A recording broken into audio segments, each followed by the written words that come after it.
How to create dual apps in Android phone. Hello everyone, welcome back to our channel. This is Rose and I'll guide you to create dual apps in Android phone. Without further ado, let's get started. Open Settings application on your phone. Scroll down and navigate to Dual Apps option. If you do not find directly, tap on the search bar at top of your screen and type in App Cloner or Dual App.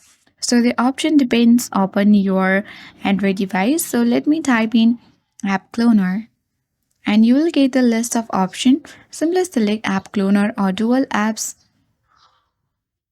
Then here you will see the recommended apps and other application. Simply select Instagram from this section and toggle on the button for Create App Clone. So remember that you cannot turn on App Cloner when your device has less than 5 storage or 5% of free storage remaining. So you need to clear up the storage and make it more than 5%, then you'll be able to use this feature and make dual application on Android phone.